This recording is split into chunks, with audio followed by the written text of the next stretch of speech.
Hello everyone and welcome back to the RWB GT2021 racing series. We're here at Laguna, Seca today for what I believe is, and I should have to check this, what I believe is round 5. Beautiful track today. Currently raining, track temperature 26 and the air temperature 26 as well. Going to be an extremely fun race. Currently 29 drivers lined up on the grid ready to get firing here. Session starting in 25 seconds. I am joined currently by my partner in crime, Mr. Finzo. Finzo, do you want to say hi? Good evening. Good evening. He is sometimes a bit shy, so I'm quite surprised that he actually said hi. Shy But yeah, welcome everyone. Welcome. Just over quite literally 5 seconds to start. Just till start here. Beautiful Laguna Seca, absolutely amazing track. Who doesn't love it? Finzo, what can we expect off the start here? Are we gonna get a turn 1 chaos? It's a very tight turn one, a double apex left-hander with heavy braking. And with all the people coming into turn one, 29 people, there's bound to be some kind of incident happening. On the pace lap here, just coming through the corkscrew, surprisingly everyone managed to get through pretty clean, seeing as it's a very technical corner. And probably one of the most famous corners on the track. Something like that. Something like that, honestly. They're lining up now on that straight as we wait for the green flag. M-Dog starting us off here. Let's wait for them to get going. Going to be extremely exciting to see what they do here today. Going to be extremely exciting. When we get that. Ladies and gentlemen, it is a reverse grid, so the fast drivers will be at the back of the grid. So they have to work their way through all the way from the back of the field to try and win this race. That is quite true, and I think, you know, I mean, during the race, sorry, for your final corner. Sorry, well, you know what? We'll talk about the reverse grid a bit later. Yes. Let's wait for that. Let's just wait for that green flag to drop as they cross the line there. Gonna see them, and there's a green light, and they are a go. M-Dog getting a decent start off there. Asian right behind him, that BMW getting pinned by. There's a Bittersley. He's off before turn one. Looks like there's a small collision behind there at the back of the field. We'll go and have a look at that. See if we can get can we get an eye on that? Do we know which number that was? It was the 64 Dory in the Lamborghini. Number 64 is off. Number 64. Oh my, Ignacy Budge check. I think if you're talking about number 64, really? Ignacy already? Oh my word. Okay, further up the line, sorry, I did see something here from Daniel Barrett as well. Look at that close racing. Oh my word, coming cross with each other. We see that McLaren, the McLaren of R. Madley, getting extremely close to that, what is it? The Mercedes of JD? I think that's JD. Oh, and they almost touched with the Porsche as well. What a race. We see the Ferrari there pulling over, probably letting them go. Doesn't want to get in an accident here. Finzo, honestly, first opinions, how have people not died yet? We actually don't see anyone in the pits. How has nothing happened yet?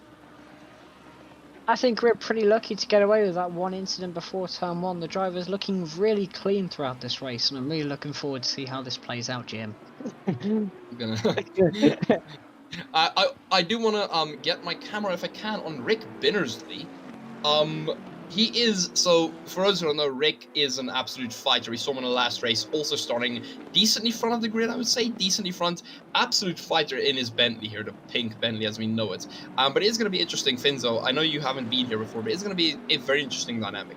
Because the thing is, as you said, the reverse grid causes everyone to be reversed. So the question is can someone like Rick Bittersley, who started in P2, keep off the faster guys behind him? I mean, you know, we have people who can lap 5 or 6 tenths a lap faster than him per lap. And I think the biggest thing is going to be how, you know, out of a racer perspective, Finzo, how do you keep someone behind you that you know is quicker than you, but you have to be able to race them? How do you do that? You've got to remember, you have the track position and you control the situation. You just got to make sure that you push him and not allow him to get the faster line through the corners. And you just got to make sure you nail those exits so he can't get you along the straights. With so much of a pace difference, it's a very difficult job to do, and is a skill you have to master as a racing driver. So we'll have to see how well these drivers have mastered that skill. And once again, we'll see how it plays out. Do definitely agree there. I do want to go a bit down the line. It's some of our, really, really skilled drivers. We saw Oliver Kurtzen actually win the previous race. I'm gonna go over to him now. He won our previous race here in that beautiful NSX, but he has gotten some damage as well. I think there might have been a collision we didn't see, where NSX does have some damage. We'll see if they fix that later. But I do want to have a look, Finzo, if we can get an onboard of how it looks for the drivers. I'm gonna go, oh my word, Kurtzen getting extremely close to Keller there. But Finzo, I mean, these conditions, we've seen F1 wet races and how horrible they can be. But would you say it's even worse in a GT3 car? In a GT3 car, you do not have the aero you do in a Formula 1 car, which means that on the power is going to be so much more difficult. On top of, although having the ABS and the TC there, it is still very tricky to drive these cars in the rain, because the key to being fast is to avoid those TC activating and the ABS, because it slows you down so much. And that's where the skill's involved, in keeping the car away from its limit in terms of TC and ABS, but also getting the max out the car they can to get the most amount of pace they can out of the car. And in the wet, it just amplifies and makes it even more difficult than it already is. And I mean, currently looking, through the cockpit cam of Oliver here, alongside your troubles, with ABS and TC, you're getting these troubles quite literally, these technical troubles, because as you said, Laguna is a extremely technical track. Some of the turns can really challenge a driver. So the thing is honestly, I think especially like it's raining right now, I think one of the major forces for, that could cause problems in these race drives is not only their, physical challenges, but their mental challenges. Because if you have to sit through an hour and a half of, rain, of TC trying to kill you, of the corners being, extreme, that cannot be easy at all. I mean, I think you could agree with me, that could not be easy at all in anyone's books. Now, I've done endurance races myself, but I haven't really done any since longer, or overall, than 2 hours. Doing an hour and a half in a race is very grueling, and I have to admit, you're gonna have to, you have to pull out quite a couple of bowls of water, and then swig it when you get the chance going down the straights, because you're gonna get very, very thirsty throughout the race, because you're concentrating so much. And if you get dehydrated, you lose not consciousness. Conscious. You lose... Passes out. Driver becomes decapacitated. No, you lose the same reaction time in the brain. When you get dehydrated, that was the word I was looking for, dehydrated. It can definitely affect your skills as a driver. I'm just watching this battle for P1 here, where Bittersley is able to keep within 3/10 of the Ferrari ahead. Even with that dirty air, that's very impressive. He must have a slight pace advantage, but he just cannot use the pace. And he lets the guy go. P3 has been given up. Rick Bittersley gives it up to Gordon. Shun. I think the correct pronunciation is Shun. Shun. Sounds extremely weird. Apologies, I'm very bad with names. I do want to say though, we do have how can I say this? We have some commentators referencing that you should not be drinking water throughout the race. You should be drinking beer. So Finzo, I think we might be on the wrong track here, man. Yes, you should be drinking beer. Alcohol definitely makes driving better, especially a couple of drinks as well, like 3 or 4 shots of vodka throughout the race does definitely help with the driving, most definitely. Yeah, no, I do agree. But yeah, honestly, I mean, at this point, I'm one of those people who just has like an extremely long straw into a bucket of water, and just do it that way because I just find it a bit easier. I can't swing, man. Racing and one wheel, one hand on the wheel, no, that's just not for me, man. That is just not for me. I want to have a look down on a bit down on the grid here. P9 currently. RWB Godzilla. Oh, someone spun. Sorry, I didn't miss that. I just missed that. Shun actually spun. He just got into second place. Now he's already down into what looks like P12, P13, 14. Oh wow! I am so glad I caught that. And I mean, Finzo, that's one of the dangers of this track, because you're trying to kind of get a safe space where you have to be able to take the corners fast enough. Well, slow enough, depends on where. But you also can't be too fast on the power, otherwise you'll spin. So it's such honestly, I wouldn't want to be any one of these drivers. I mean, for the next 30 minutes, it's forecast to be raining, and I cannot think that that'll be our last spin of the day. Definitely not. No, I think we'll be definitely seeing a lot more spinnings throughout the day. Going further through the race, drivers will get used to the conditions, but their tyres will get worn, their rear end will get more loose, more slippy, and their cars will become even harder to control, challenging the drivers to extract the best pace they possibly can. Update on the P1 gap. Bittersley is now 1.5 seconds now behind the leader of Magnus Dahlgren. Dahlgren. You've got it. You've got it. I think we should just go with first names, because first names in this league seem to be quite I don't know, man. easy to pronounce. I don't know. I don't know, man. There's some Ignacy. Like, look at P19. Ignacy Butchcheck. None of that is like easy to pronounce. Like, none of that is like easy to pronounce at that point. As I did say, though, I do want to have a bit of a look up the grid before we got interrupted by that spin. I want to have a look at, wait, where is he? RWB Godzilla. Extremely good racer, as we know. Actually, I think he handed over position to Nigel Wood. But RWB Godzilla, he's extremely aggressive. And so, I mean, I can tell you one thing. I've watched a few of his races, and sometimes he can be extremely aggressive. As he gets that position back there from Nigel, easily cruises past him. But he is honestly, I think, one of the people that we might have to look out for.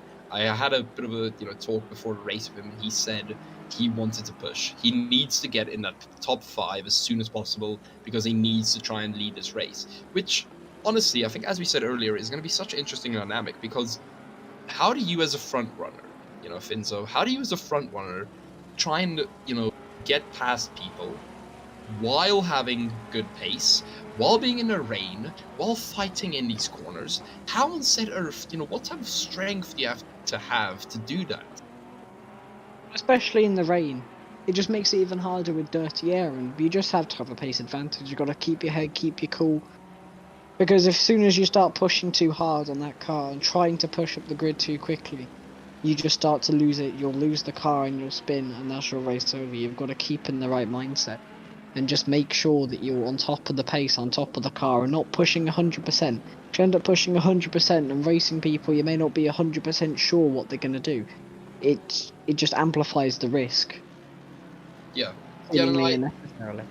And see, that's the thing is it's such like a risk and reward type of thing, high risk, high reward. Because the thing is especially in these conditions on this track, as you said, I mean, for example, you can go on a nasty dive bomb onto someone, but if you slip, if you don't brake soon enough, stuff like that, it's extreme high risk, as in you can break something, your car can be severely damaged. So I think the thing is that we're gonna have to see, and I do want to transition with this into the lower drivers, but the thing is how can these people, not only the top 10 drivers, but how can the people at the bottom of the grid, Finzo, keep their cool? They know they're not that fast. Well, not actually not that fast, but they know they can't keep pace, but they also know they don't want to, finish last. So I mean, honestly, folks, that's something we're gonna try and have a look at. We're gonna try and keep an eye on the bottom of the grid, not the bottom of the grid, but I would say the solid, the bottom half of the grid. We'll call it the bottom half. We're gonna try and keep an eye on the bottom half. I'm expecting some extremely good races. Currently here we see A Sharp and B Door, I believe. Oh, and one of them's gone. That was Nicholas Kroos. Finzo, did you see that? I saw that on your screen. I do want to rewind that. I want to see if I can get a rewind on that. I do want to see if I can get a rewind on that. I love this feature. He just... Oh, no. He exits... What happened? Did he just put in the power too quickly? We'll give it a second. Finzo, talk us through. What happened here, man? Oh, you can see he read that sausage curb on the inside. Those curbs really destabilize the car. And basically, if you hit it in the wrong way, you can just send the car straight off. And that's a risk the drivers take by taking a tight apex through those corners. You get a really nice exit because you get a nice racing line. But it's just the fine line between getting the pace you can from it and end up crashing because you hit the sausage curb on the inside. So you want to take as much curb as possible, but stay away from that. Cutting back to the battle at the front, though, we have Daniel Barnett, who's managed to close in 5/10 in the last lap to the Ferrari leader in the 297 car of Magnus Dahlgren. I said his name right this time. But the number 15 Porsche only 3 seconds behind, 3.5 seconds the previous lap. We'll see what this gap is up to, but I think this could be an interesting battle as he gains another 10th in the first sector of the track. I'm really looking forward to this battle that may be coming up here. But see, Finzo, here's the thing is I mean, we've seen Bittersley drop back right now. The question is Bittersley and Barnett maybe just, you know, kind of, I don't say saving, but, you know, could it be that they're just, you know, kind of, they're in a good position and they're kind of just, you know, wanting to kind of hold their position, just keep it clean? Because my logic is, right, is they do get a pit stop, but as far as I'm concerned, they can't do much in the pit stop, right? It is extremely regulated. So could it be that, you know, they're kind of saving the car for later to kind of, you know, in the last few laps just go for absolute attacking and just seeing what they can do? Or, you know, maybe even they're waiting for, you know, to dry up. Could it be that they're, you know, kind of saving themselves and their full potential till, you know, the conditions get better? Of course, I think they're just trying to make sure they keep the car straight, they don't hit any sausage curbs, they make sure they don't go off the road. Because, in the words of Michael Schumacher, first you have to finish. You know? Legendary words those are. Talking about the sausage curb, I do want to lift out, if anyone has raced at Kailami, the second to last corner, that little chicane thingamajigger there, it also has a deadly sausage curb, and I do think... Sorry to interrupt there, but Bittersley making a move on the inside, coming up to turn 7 there. Bittersley managed to get the position, but Peck has dropped down 2 places since that, because he really had to barge his way up the inside there. We will replay that. It was a great move from Bittersley, and he's made himself into 3rd place. Peck moving down, he's getting attacked from the guy behind by Godzilla. Looks like he'll be able to hold it. Give it a second, Finzo. I do want to have a replay of this. Oh, and he goes down the inside. Beautiful done. Beautiful done by Bittersley there. Beautiful done. It was well executed. He gave the driver just enough room that he didn't fall off. However, he did push him a tiny bit onto the road, but he got the move done, and that's what counts. And as you said there, Godzilla currently, he's going for it, man. I mean, look at that. Godzilla currently on Peter Peck here. I mean, to be quite fair, that Mercedes, oh, is he going to make it happen? No, he doesn't. Oh, but he was so close. He was so close. That Mercedes is an absolute beast of a car. I mean, you know, especially in the straight lines, I think it's probably one of the best cars, you know, in a straight line. So I think, you know, that's going to be an interesting match, because the Ferrari is more corner orientated, but that Mercedes is more straight line orientated. So I think this battle between Godzilla and Peck is going to be absolutely amazing as well. I agree. I'm just watching Godzilla just make sure he gets in the draft of that car, getting very close to the bumper on the exit. He's just trying to make sure and pressure him into making a mistake to maybe capitalise on it and gain the position. You can see going onto the bonnet cam, he is really getting into his rear mirror, and that's surely got to be getting in Peck's head. I mean, and yeah, I was just about to say that actually, Finzo. Just imagine this real quick. I mean, you know, not only does a car look intimidating, you know, you're trying to have your own race, and this, you know, someone's just constantly pressuring you.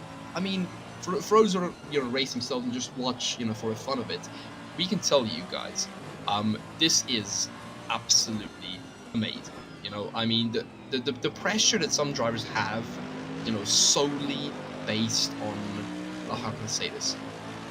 The pressure they have solely based on, you know, the guy behind them. It's an amazing amount of pressure. I mean, Finzo, you and I have both raced in different leagues and different races, and it's scary, you know, it's extremely scary, especially in these conditions, and, you know, with these cars, it's scary when someone comes barreling down on you, and you're kind of like, okay, well, I have to defend this now. Yes, I would agree.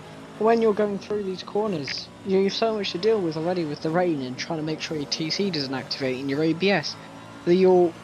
Another thing to worry about in your rear mirror is not what you want to be thinking. When you're trying to defend, you're looking in that rear mirror, looking where the guy behind you is going, and that takes attention off the road and you're driving, and it may force you into another mistake. Exactly. But Finzo, here's my question: is we've been talking a lot about ABS and traction control. Is there a chance that some of the drivers might purposefully be dialing both those settings back to try and maybe get a bit more stability? Is that something you do, or do you just kind of keep it on an extremely low setting? What's kind of the scale? What do you do in these type of conditions with the traction control and ABS? Usually you run a little bit higher than you were in the dry, just to Okay. make sure that you keep the back end in check. ABS, obviously, when the track is wet, your tyres are more likely to lock up, so more ABS is going to help you, but also draw you back in the way that you won't be able to brake in the same sort of distance as you would with lower TC settings and ABS settings. So it's all personal preference and how much risk you want to take in this race. As we see, Shula going up the inside. Shula trying to go up the inside into turn 1. Into the second apex, side by side. Godzilla holding around the outside beautifully. He's going to get the inside line coming into turn 3. He goes up the inside. He gets better braking. He's gone a bit deep. And he comes back a side by side coming into the 5th corner under the Cooper Tyres barrier. Godzilla backs off and Shula gets the position. Amazing work from Shula there. Sorry, I didn't mean to say higher, not lower there when I was asking you. I didn't mean to say higher ABS. Do apologize. But yeah, amazing battle here. I mean, folks, this is what we commentate for. I mean, this type of fins, I think you can agree with me. This type of battle side by side going through, and I mean, these two aren't gonna be separating. I mean, you can really see Godzilla keeping his pace. So this is the stuff we live for, folks, especially here at RWB. This is the stuff we live for. Make sure sorry, Finns, I'm gonna have to fit in a bit of an ad here. But yeah, if you guys want to see more of this type of racing, Thursdays and Saturdays, I believe, do drop a like, and so hit that subscribe button, make it turn gray, and hit the notification bell, and join the RWB family. Why not? Why not? Finzo, do we have any action going down at the lower ends of the?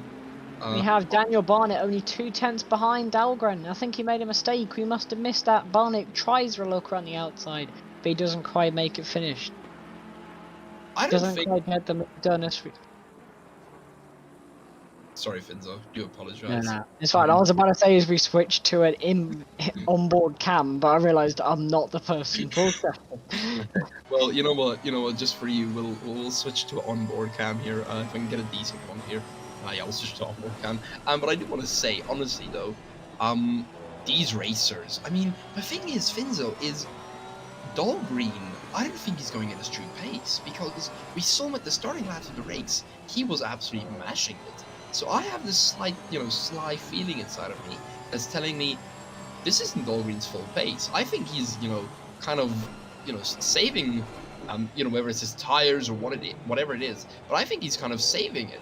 I honestly, personally, do not think that he's, extremely going for it right now. Yeah, I would agree. At least on iRacing, you can maybe get like one set of tyres out of this 9-minute race, and the more you look after them at the beginning of the race, the more tyres you have available over your competitors at the end of the race, which is when you want the pace, because then you'll have the advantage. The thing is in normal dry conditions, our guys would be allowed one pit stop, and they wouldn't be able to change tires, so they would have to stay on the same tire set. But now, the gamble is they have dry tires as well in that garage. So, do they save their wet tires and hope it stays wet for a long time, or do they just absolutely mash them and hope it gets dry soon? Which one would you kind of go for? Which one would you? You can see the conditions aren't incredible, and they are forecast to get worse. They're not going to get better over the next half an hour or so. So I think the drivers will just be hanging in there, and we'll see what happens. If it goes drier, maybe that'll become strategy. But for now, they're trying to manage their tyres as if they're going to have to take them for the 2/10, just in case, because we don't know what's going to happen in these changeable conditions. Definitely see what happens there. I do want to have a look at lower down on the grid. Oliver Kurtzen, I think, actually did just make a move himself. Have a look. Oh no, he's actually. Oh my word! Look at that! Look how close that was there for a second. Oliver Kurtzen, Ignacy Butchek, and S. Kruger, all three in a battle for, I assume, what's P15? I suppose. I think our boards are taking a bit long here to update, but We see them. Oh my word. Oliver Kurtzen, of course, your previous race leader, absolutely dominated our previous race. Extremely good. Gonna see what he can do here. I do want to have a look. Ignacy Budschek as well. Finzo, don't worry, I'll just pronounce that name for you. Sorry. You don't have to. No, that's fine. Sorry, Ignacy. trying to pitch back to the battle up front as Barnett makes another look at the outside into turn 1. Well, he doesn't quite get the move done again. He's just chilling right behind, once again, trying to get in the mirror of that number 297 Ferrari car to try and force him into mistakes so he can benefit and gain the lead of the race. But for now, he's just sitting in behind, saving his tyres, maybe making a move if he gets the chance, but I don't think he's pushing that hard. That is, yeah, I have a slight feeling he isn't pushing that hard. I think those two... I'm not quite sure if those two are pushing at their hardest. I don't think they are personally. I think they're kind of saving. But we'll see. We'll see what happens. We will see what happens down there. Let's have a look. Who can we have a look? Okay, you know what? I am gonna go back. I do apologize, but I do want to go back to Ignacy here because he is extremely fast racer as well. But the thing about Ignacy is, Finzo, that we've seen is he makes when he makes mistakes, they're, I don't want to say quite big mistakes, but like, they cost him quite a bit of time. So, the thing is, for an aggressive driver, Finzo, if you're an aggressive driver, right, you're used to really driving aggressively, do you tone down in this weather, or do you just say, F it, I'm going for it? You have to turn it down, because that level of aggression, you don't have the same levels of grip as you would in the dry, so you can't push as hard, you can't be making the same sort of moves, because where there would be grip in the dry, you do not have that grip in the wet. Do you think it's possible that our aggressive drivers could still stay as aggressive as they were? Do you think that's possible? I think it's possible, but it's definitely by far a more risky strategy than just sitting in behind and forcing the man to make a mistake. It's much a safer way of doing it, especially in changeable weather conditions and online where lag is a thing as well. You have to worry about that when you're alongside a car and they just lag straight into you and whack you straight off the track. Especially. Well, not so much in the real world, you would think. Yeah. But it's something you gotta watch out for online and in sim racing.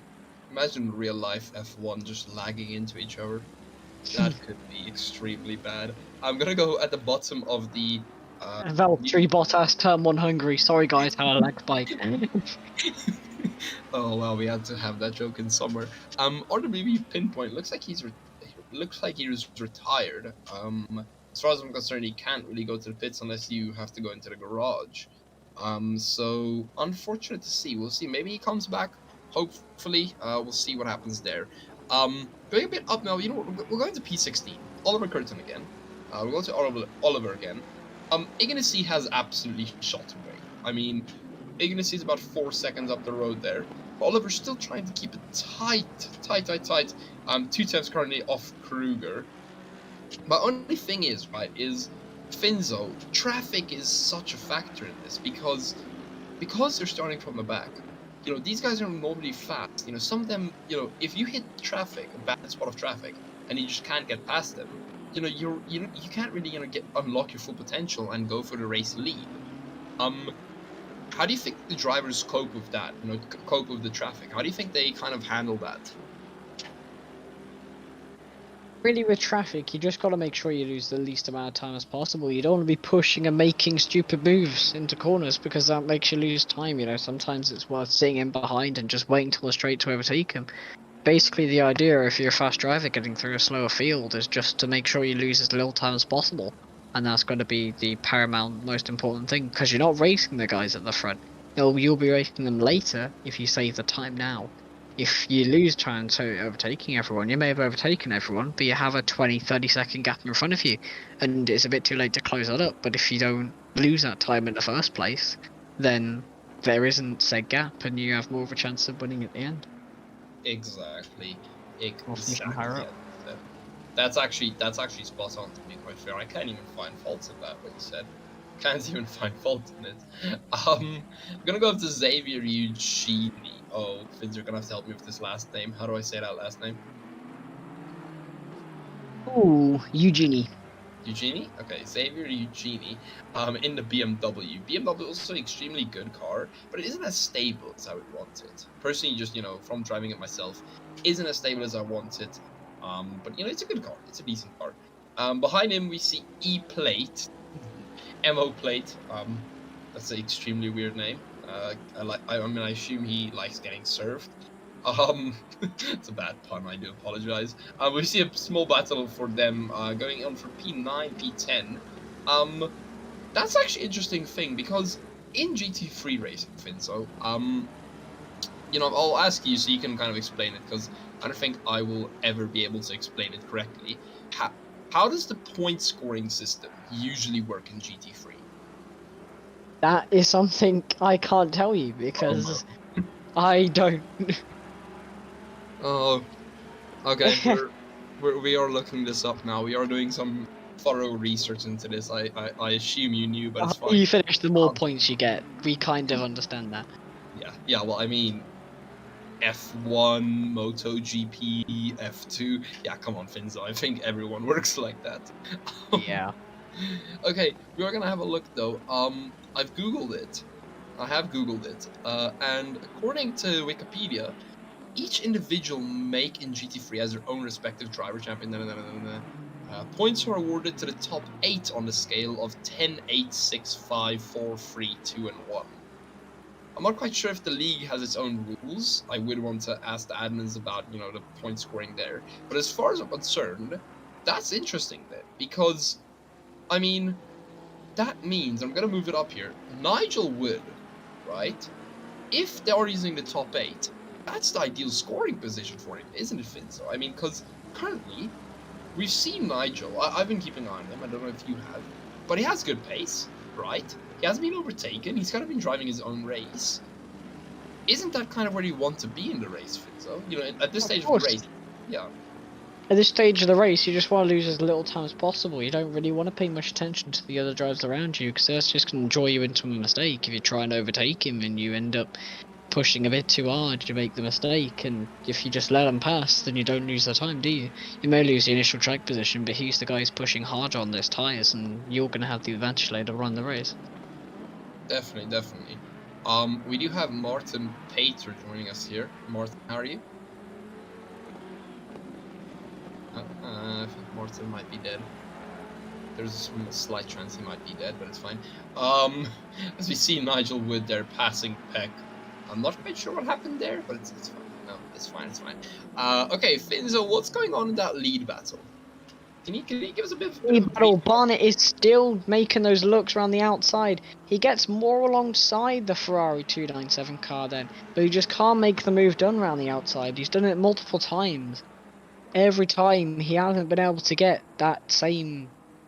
Well, he hasn't been able to make the move on the outside because he just hasn't been able to get close enough. But he's just chilling in that mirror, just waiting for the Ferrari to make a mistake. But the thing is, I don't think he is going to make a mistake. He isn't making a mistake. I mean, come on, we've seen the guy. He doesn't. Dahlgren is currently just... I don't want to say he's racing his own race, but I mean, he's extremely clean. Everything he's doing is, you know, just kind of a... You know, he isn't really stressing about it, if you get what I'm saying. Really just having a calm and collected race. I'm currently trying to, oh my word, sign in through Steam. Oh no. I'm always scared when someone asks me to sign in for Steam. Share, Okay, but I'm trying to currently get the standings for the league here. I don't know if Charger or Nate can maybe get that for me. We'll have a look at that in a second. But I mean, Finzo, here's my question, right, is, do you think if Barnett got in the lead of this race, do you think he'll be able to run away from Dahlgren? That is the question. I don't think he will, because at the moment Barnett has the pace advantage. However, he also has the draft, which is helping him. And as soon as if he does get in front of Dahlgren, Dahlgren's going to have that draft, and he may be able to stick with him and make another move. So that first few laps after he makes the move will be very critical in how he managed it. Any mistakes, and he's lost the lead straight away. Exactly. Something like that at least. Someone asked in chat, where is Schuller? And I would want to know that as well, because I do not see him on the leaderboards. Finzo, I don't know if you see him. And No, I don't see him either. I can't spectate him either. So I think the answer to that, everyone, is I think Schuller might be out of this race potentially. We'll get an update on that a bit later. I don't know if one of our lovely admins currently helping us could maybe get an update on if Shula's okay. I hope he is. I do hope he is. But I mean, I don't see him. Maybe I'm missing something. Finzo, am I missing something? I don't believe so. I don't see him. Okay. Very interesting. What I do want to show is unfortunately I can't show this on the stream. We'll see if we can get it on the stream eventually for you guys. But I am going to read this out real quick. Just the results, our current standings. So first of all, funnily enough, we currently in P1 of our standings here, everyone. We do have Mo Plate. I'm gonna go to him. Currently P9. In that beautiful Ferrari. Currently P9. Mo Plate currently leading by, I think it is 311 points. Finz, I'm going to share this. Oh, Dahlgren makes a mistake. He's gone too deep into turn one. Bennett down the inside, Barnett even. And then now side by side coming into the next corner. Dahlgren does have the inside line. Barnett backs off. He hits the bumper there of the Ferrari 297 car. But Dahlgren managed to get back ahead. Barnett looking to make another move, but he just can't make it done. See, that's what happens when you make a mistake. We can get a replay of that. Okay, we'll try and get a replay here. Hopefully, should have been within 30 seconds. That should have been. Let's have a look.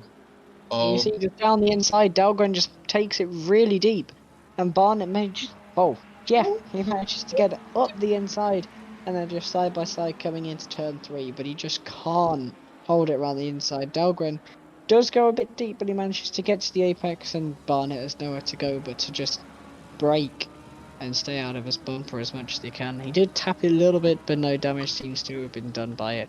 And he's still 2/10 behind, so we come up to lap cars ahead. Lap cars can really play a difference in this race and how you deal with them.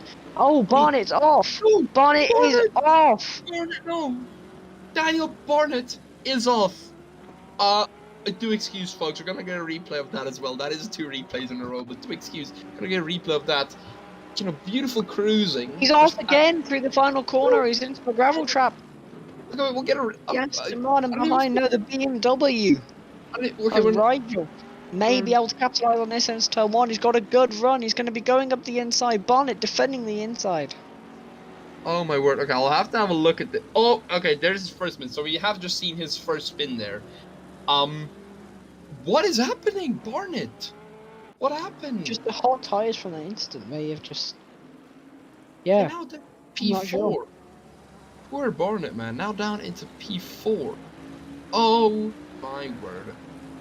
He was doing so well as well. I mean, and now, all we can expect now, Finzo, is Dahlgren just to... Oh, some lap traffic. Oh no, and that Lamborghini is off. He wanted to join and he said, nope, I'm fine, thanks.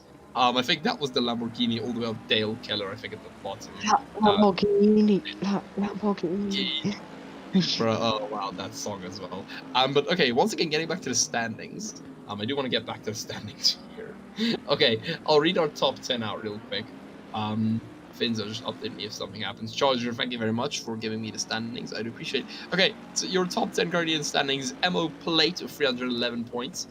Ignacy Budscheck with 300 points, and then Oliver Kurtzen with 253 points.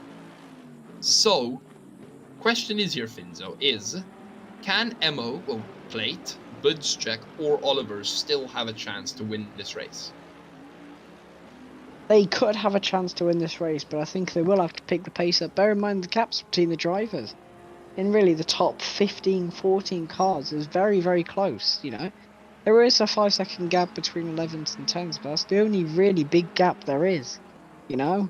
It's not much time to gain between overtakes. You've just got to make sure you don't lose time in a battle, because the more time you lose, the bigger that gap's going to get, and the more you're going to have to push for longer to be able to get the next position. So it's just all about losing as little time as possible, and just trying to keep on top of the traffic. But see, okay, coming from that, right, you know, people who still want to race, want to win the race, we need to, I just want to for a second just put ourselves here in the feet of Mr. Dahlgren, currently leading the race. We'll get a bottom cam just so it really sinks us in. But I mean, Finzo, this is kind of, you know, where I need your expertise, you know. Dahlgren, you know, his closest rivalry has just spun. Bittersley can't match his pace, and he's 1.6 seconds behind. If you're Dahlgren, correct me if I'm wrong, but I mean, I assume you're just going to, you know, kind of just race your own race from this point. I mean, I assume there isn't anything he needs to worry about at this point. Just bear in mind that Barnett is only like 4 seconds, 5 seconds behind. 5 seconds. He was able to close so quickly in the first part of the race. He was gaining upwards of 5/10 a lap on Dahlgren up until the point where he got in his dirty air, and that rate closed a slight bit. But when he was out of that dirty air, he had such a pace advantage. I think he'll be able to catch up very quickly. You can see Daniel Barnett, as it just gets updated there, he's gained 7/10 last lap to Bittersley. Bittersley still 1.6 seconds behind, able to hold the same pace as Dahlgren, but Barnett is just making his way forward. So what you then are telling me is Dahlgren has something very lethal to worry about. Yes, Dahlgren may not have anything to worry about for the next couple laps, but definitely in 5 laps, though, the battle could be on again. Okay. Well, I'm interested to see what Bittersley will do, because he's currently, we'll go over to Bittersley, but I mean, he's kind of in the middle of this battle between these two, because, you know, does he want to battle him? I don't think Bittersley wants to. I think he's, you know, quite fine with P3 at this point. You know, what we've seen from him, he looks like he's fine with P3. Yeah. I think, though, that Bittersley definitely does have to make a strategy call here. Does he try and battle and keep that track position into the first pit stop? Or does he try and lose as little time as possible and then gain that time back? He knows that Barnett is quicker, so maybe he might use that to his advantage. Into the only pit stop, that is. Into the only pit stop. He will take it is actually open. Pit stop window is actually opening quite soon, Finzo. It opens halfway through the race. We're going to see the drivers dive in here in a second. I do want to have a look down at the bottom. Daniel Barnett went off again. No, Daniel. Oh, so that he should have lost what? Daniel Barnett now 4.1 seconds to Bittersley. And Bittersley is actually able to gain 4/10 that last lap to Dahlgren. And he's just inching slowly towards him. You never know, Bittersley may be able to take the lead of this race, and he is definitely a dangerous factor for Barnett. It's definitely something he's going to have to deal with when it's I would definitely be surprised. If Bittersley takes this and wins this, I would be surprised. Okay, but for a second, we are going to look down. You know, we're going to have a bit of a look down, more down to the grid. We'll go, you know, we'll just have a look at the top spots just to see what they're doing. Finzo, you do keep an eye on that lead battle, though. Going on to Godzilla now. Once again, as I said, just racing his own race. Not even, you know, he doesn't really... Oh, we have some lag there. Oh, hello. Okay, we see Godzilla here in that yellow Mercedes, really just racing his own race. Currently up ahead is Schuller. Oh, there's Schuller. Okay, everyone... No, wait. No, that isn't Schuller. Sorry, that's Plate. It keeps saying Schuller on my other screen. That's Plate. Plate and P. Peck in front of him. So he's really just trying to keep that track, or just trying to, you know, make no mistakes, isn't he, Finzo? Yeah, for definitely. Every driver should be aiming to make little mistakes this race, and little mistakes, the less time you lose. But I mean, yeah, okay, but I'm like more meaning, as he goes side by side with, who is that? I think that's Plate. But I mean more in the sense of, you know, if Plate and Peck are battling, he should just kind of, you know, stay behind and just kind of, you know, just let them make mistakes and just take the track position, shouldn't he?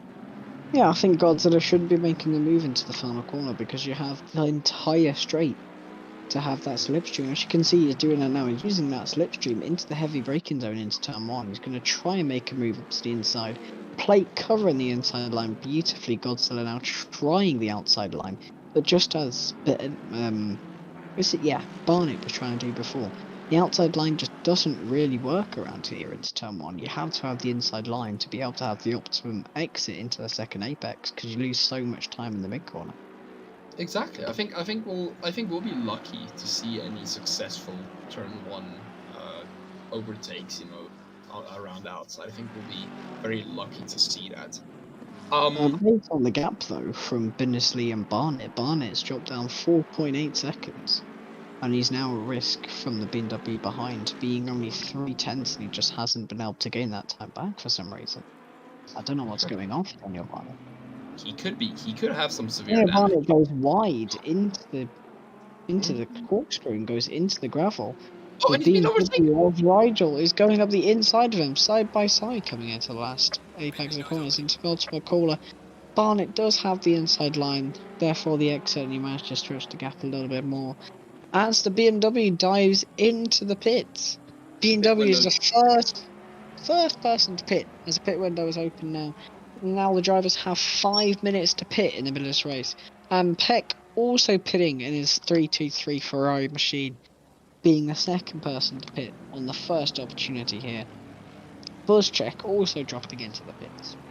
Honestly, for Ignacy, can I just say, has been an extremely good race. For him and Oliver, they are slowly making their way through the grid. This second stint, Finzo, I think we might see some performance out of those two. I think we might see a lot of performance out of them, actually. For sure. We'll have a look. I don't have a look at who is this? Who was I thinking? David Dorr. David, we're going to give you a bit of screen time here. David is really just racing his own race, man. I mean, close person to him, 2 seconds away. He's just chilling. I mean, oh, and he pits. Never mind, he pits. We'll see how that goes for him. But Finzo, the question is, at the end of the day, if you're, decently at the back of the grid, right? In this type of conditions, do you really, try and push it and, just go full out, and be like, I have nothing to lose? Or do you just, be, like, content with where you are and just, like, kind of be like, okay, I'll stay here?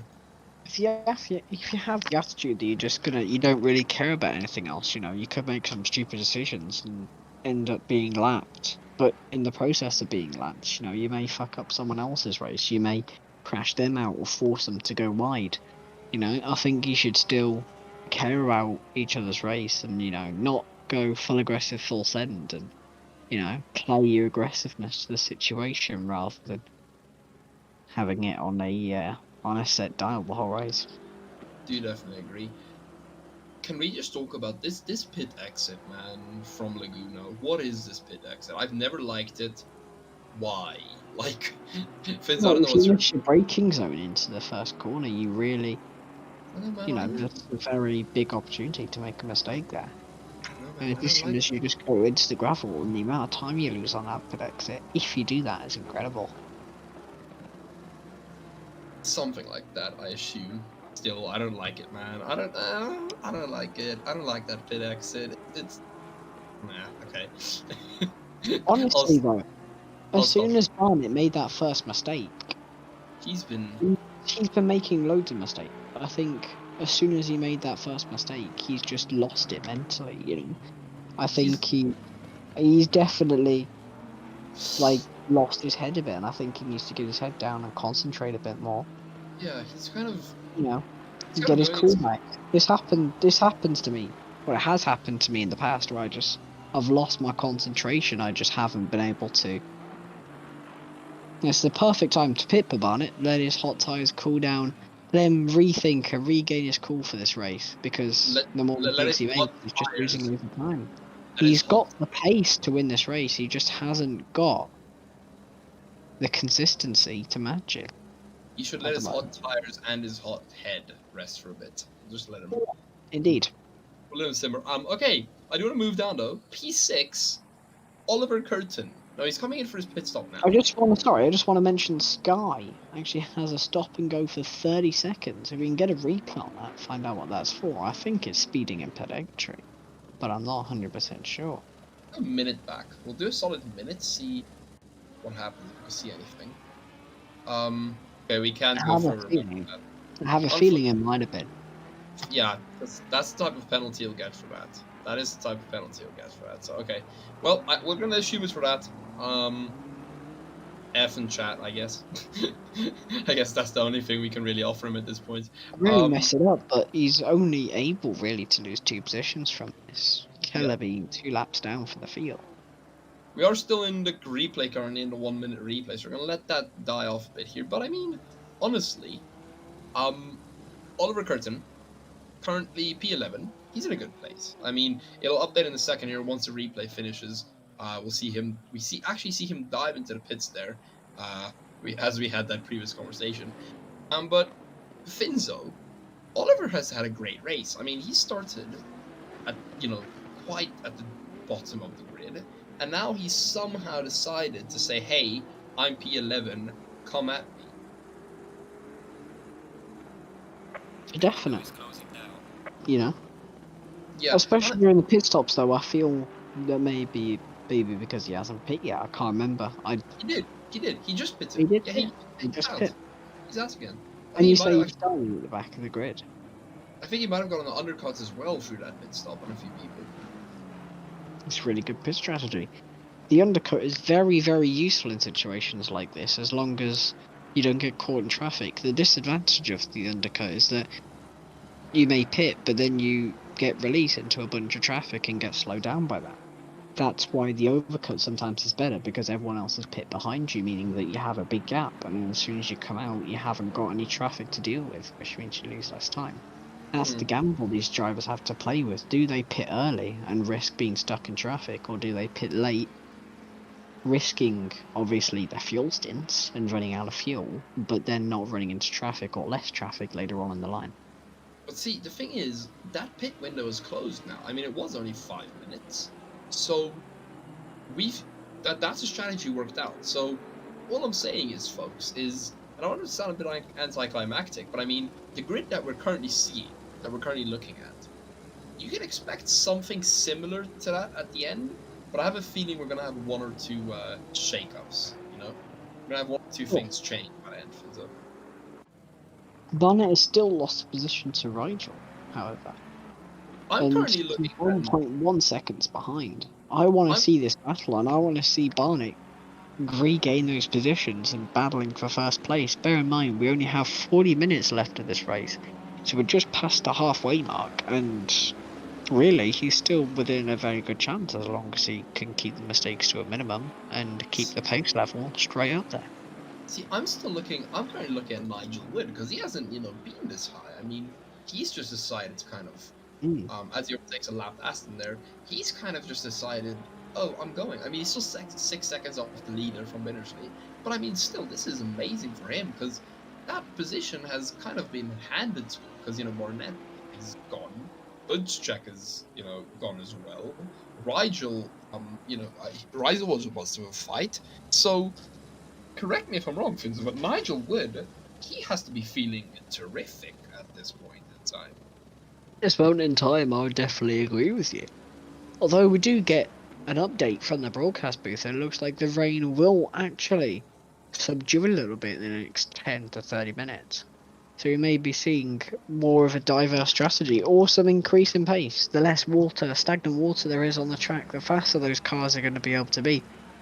So I'd like to see how the drivers deal with that changing conditions and see if they adapt and manage to extract the extra pace more than their competitors. I want to see how this plays out and see if some people get to gain some more positions that they wouldn't otherwise have been able to get with the pace they had in the west track. Yeah, no, we'll definitely have a look. I think we'll see that a bit later as well. See who's better at the less rain. I'm not quite sure what to call it at this point. But I do want to switch here. Ignacy Budschek now fully challenging Daniel Barnett, only 7/10 away. Barnett is Finzo. He's losing. He's losing. I mean, I don't know whether he's lost his patience or just lost his head, but he's I mean, even Ignacy is now going to challenge him. Just remember, guys, Barnett was up in P2 for most of the first half of the race, and now he made one mistake and now he's kind of just screwed himself. Finzo, Yeah. could we maybe see Barnett drop back and Ignacy kind of replacing him? After the pit stops, I haven't seen any mistakes from him. I think that after the pit stops, he's been able to regain his head, and he's definitely making up the ground again. Not as much as he was before, but he is making up ground.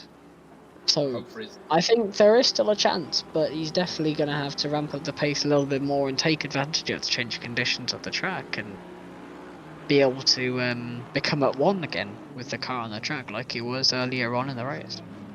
I hope for his part he can take advantage of it. I hope for his part. Have a look at the chat now. What happened to Magnus at his pit stop? I actually have no idea what happened to Magnus at his pit stop. Finzo, do you know? I do not. Magnus Dahlgren all the way back in P15, and Bittersley is now in P1. 5.6 seconds ahead of Wood. We must have missed something here. We must have missed something big. How did how did Dahlgren just decide to drop back? Oh my word! Yeah, Finzo, I think we missed something big, man.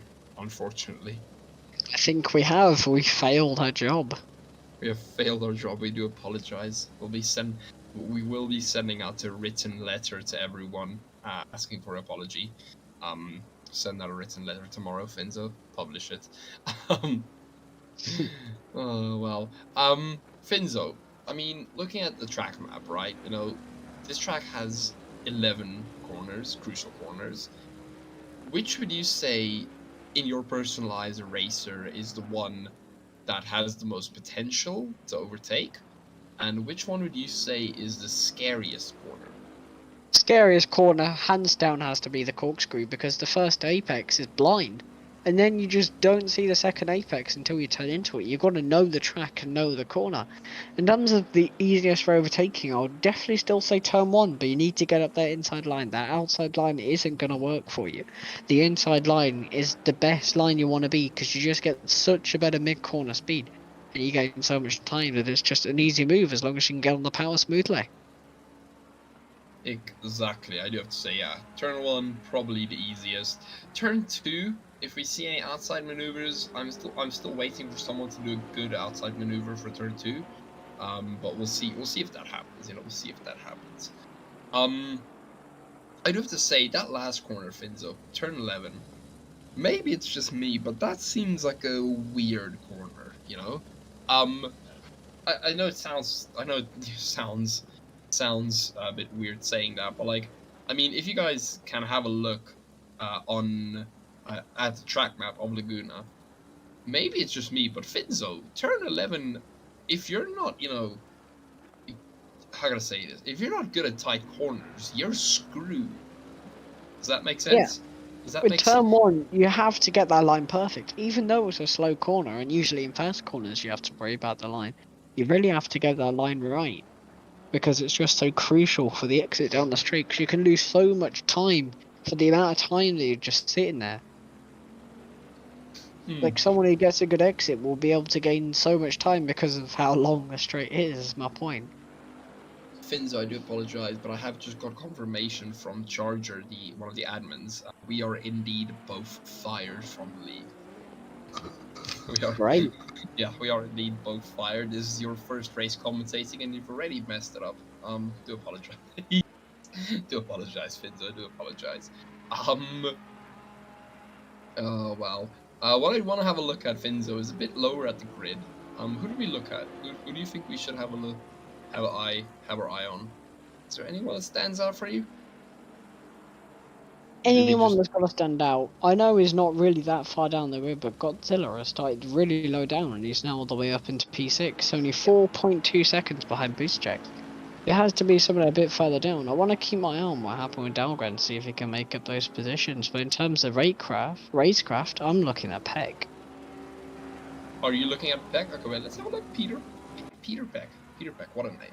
What a name, Peter Peck. Love that name. Because Peter Peck, he's slowly coming up on his way to Dahlgren. Dahlgren going a little bit wide into turn 1 and 2. And he's just pecking away at the time. Of the pun. The gap between Dahlgren. And hopefully he'll be able to, make a move later on. Yeah, unfortunately for Dahlgren, being in P1, he may lose another position, you know? And I'm looking at Peck maybe getting up into that near the top 10. Possibly. At the end of this race. Finzo, after that pun, we're definitely not getting rehired as commentator. No. Okay, I do want to say this, and it's just my childish side getting to me, but I wanted to say this name all day. Ian Simcox. Ian Simcox. I couldn't imagine why. Ian Simcox in a beautiful Aston Martin, car number 25, having a slight battle with Plate behind him, who is your current championship leader, and Oliver Kurtzen in front of him, who is also, I think, P2 in the championship, as far as I'm concerned. Finzo, My quick, oh, no, actually, sorry, Oliver's P3. Finzo, is Simcox in a bit of a dilemma? That's my question. Sitting in, behind and in front of the leaders. Yeah, because Simcox is sitting in the dirty air of that car ahead in the Bentley. But he also has someone in his rear mirror to be looking at, so he has to be looking at what the car ahead is doing, maybe trying to take different lines to him to make sure that he isn't affected as much as the dirty air. But also he's got to be watching that rear mirror to make sure he doesn't leave an open opportunity for the car behind to get past him. It's a really difficult situation for him, and I think he definitely is in a bit of a predicament there. We do have someone, sorry, it's a bit unrelated, but we do have someone pointing out that Plate actually lost a lot because, before they pitted, he was actually ahead of Godzilla.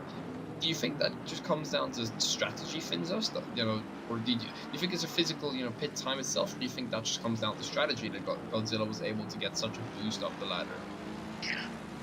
With that much time, I honestly think it may have been just a longer pit lane. He may have taken tyres instead of just taking gas, and especially in iRacing, it can mean the difference between P10 and P2. That could. But So you've really got to get that strategy right. That is iRacing as well, and unfortunately we're not on iRacing today. Not today. Yes, but the same concepts apply. Same concept. If you take tyres, it takes a lot longer to change and do the pit stop. Oh, wow. Plate Okay, making a rare mistake there, actually going a bit wide. And they're getting stuck in lap traffic as well. That lap traffic not really giving up as they should, or not really giving position as they should. Oh, I think he did get out of the way there for a second.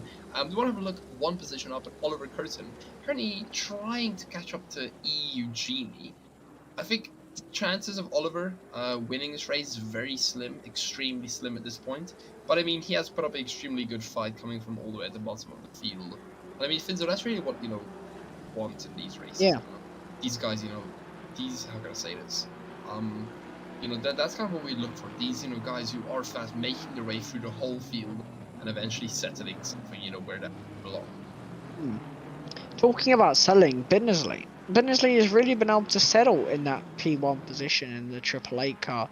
And he really has come into his own a little bit because he's been able to pick up the pace, because he's been saving his tyres the whole stint. And he's really just chilling in first place here. He's got a nice gap, a nice cushion behind him. And he's got loads of clean air that he can use to make sure he makes as little mistakes as possible and maybe find a little bit more pace. Yeah, exactly. And I mean, honestly, Bittersley, what a clean race from him. And we just talk about that real quick. I mean, he has been extremely, just really patient, if that makes sense. Really, really patient. He's been amazing in terms of, he hasn't really, as you said, he's kind of been saving, if you get what I'm saying. He's really settled into it now, but like, he was saving. He wasn't, constantly pushing. He wasn't constantly, killing his tires. He's just had an amazing race overall, hasn't he? Yeah, Bittersley is just controlling the gap at this point. We'll just wait for the gap to update. 3.8 seconds. So the last lap, he's only lost 0.2. He really has the time there to really control the gap, control his pace. And he is really in control of this race because Wood, in order to win this race, has to push as hard as he can now to get as close as possible. And that obviously comes with the risk of making more mistakes. Bittersley is able to just pace himself and make sure he makes as little mistakes as possible and not worry too much about that gap behind, at least for the next 10 or so minutes. Exactly. Yeah, I think he can honestly just he can just relax. I don't want to say relax. He can 3.9 seconds is actually up there, so he actually did gain a 10th back there. I think he heard us saying that. Bittersley, as you said, honestly, well done to him. Really proud of him here from the commentary box. Go Bittersley. Now what we are planning on doing is, folks, we're planning on getting the top 3, as we usually do, in for interviews at the end of the race. I think Charger will hopefully please just go give them kind of a warning, telling them to stay behind so we can drag them up into the waiting for comms. But what we are going to do is, we are going to have post-race interviews. So if you have any questions in chat for the drivers, please do leave them. We'll try and ask as many as we can. Finzo, you can make up your own questions as well. I know you like questioning people. You do it to me regularly. But yeah, we will be having post-race interviews, talking to the top 3. Maybe if Finzo, if you see there's 1 or 2 people, even if they're down the grid, that you would want to talk to, definitely let me know. I would like to talk to Oliver as well, and Godzilla, but we'll see. We'll see how that works out. Let's see how it works out. Yeah. See how that works out. Okay, Ignacy Budchek started almost dead last. Now challenging for P3. Excuse me, what? He's overtaken Daniel. He's overtaken Godzilla. He is now the definition of I am speed. Yeah, Buchek has really, once again, come into his own this race. And he really has been able to showcase his pace. And through the pit stops as well, he's been incredible and absolutely outstanding. He's only 5/10 behind. And he's looking really dangerous. He is looking, I mean, as he tries to go up the inside. Oh, and we see a Lamborghini spun. One of the back markers has spun their Lamborghini. Every time I hear that. Yeah, every time I say Lamborghini, I want to start singing that song, man. But yeah, honestly, Ignacy. Lamborghini, I drive so fast you would think I'm Houdini. Oh, I love that song. But yeah, honestly, Ignacy, if you're currently watching us, man, amazing drive. Really, Finzo, honestly, in these conditions, do you think you would have been able to do what some of these drivers have done today? With practice, it would be extremely difficult, and I think the way they're handling it and how little mistakes they actually are making, considering as we move on, Buchek goes up the inside into the speech.exe. Needs to be run as administrator. Buchek being able to make a move up the inside of the corkscrew there. Probably one of the most dangerous corners and one of the hardest corners to make a move on the inside. And I think he just has, like, a bigger ball sack than the driver behind him. He has the balls to make a move like that. Can I just say that is why, ladies and gentlemen, he is in P3 right now. Finzo, as you said that, someone actually left a comment saying if he gets past Rigel quick, he might even win. And can I just say, I do definitely agree. Boys, I agree. Ignacy, we could see a Bentley, P1 and P2 here. That's possible. Ignacy, if he gets possible. 3 seconds, it's possible, man. If he can catch Nigel, and then hopefully get up to Bittersley, we're rooting for him. I think I might be rooting for him here. He still has an 8.7 gap. He still has an 8.7 gap to the Ferrari, and he has about 24 minutes to close that gap down. He is definitely going to have to be trying very hard. However, that gap goes all the way down to 2.9. So it is closing down very quickly. Now, as long as he keeps those mistakes to a minimum. I haven't seen many mistakes from Buchek. And I definitely, if I saw him in my rear mirrors, I would need a new pair of pants within 5 minutes. See, Buchek's thing is, and can I just say this real quick, he has been outstandingly consistent. I mean, because that's the thing at Games and Points, is Rigel made a small mistake, and Buchek put the, I say put the throttle in, but he just did everything so consistently, and he did it in such a way that he was easily able to get past. So, honestly, that 8.2 second gap might be closing faster than we think, Finzo. Yes. I do want to have a look down here on the grid to Oliver Kurtzen once again, as he just overtakes for P8. May I say? We just got the update at least. We'll see if we get a replay on that. I'm sure you know what? Yeah, we'll get a replay. See if Oliver did anything. Not quite sure. Our tables might have been late there. Not quite sure. Not quite sure. Tables might have just been late there. But yeah, Oliver now moving up into P8. Well done on him. Yeah, so I think he overtook Xavier Eugenie behind him. Oliver also kind of settling in, isn't he? He's also kind of finding his pace slowly but surely. I do think for sure. Slowly but surely is finding his pace, getting into a rhythm. He won't win the race, I don't think, but I think it would be good for him if he can get into P6, P7, somewhere like that.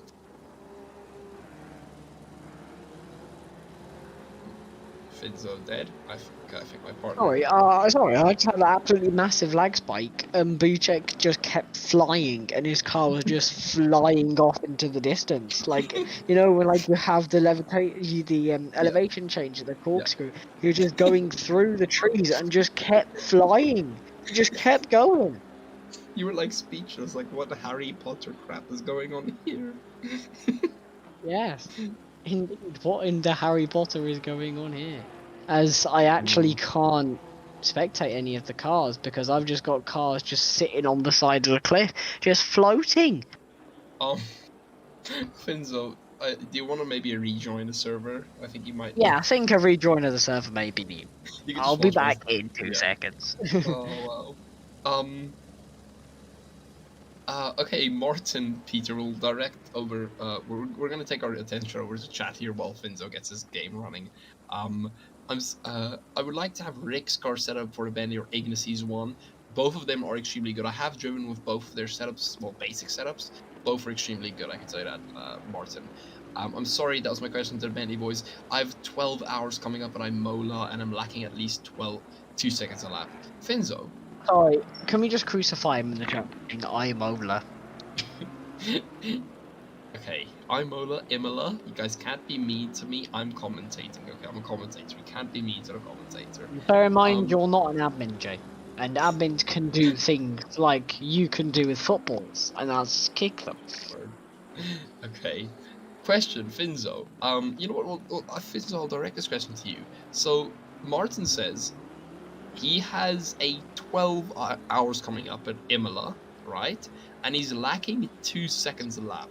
Where do you think he's not getting those 2 seconds? Obviously, I would have to watch his driving because different people have kind of different issues with pace, but usually it would be something fundamental.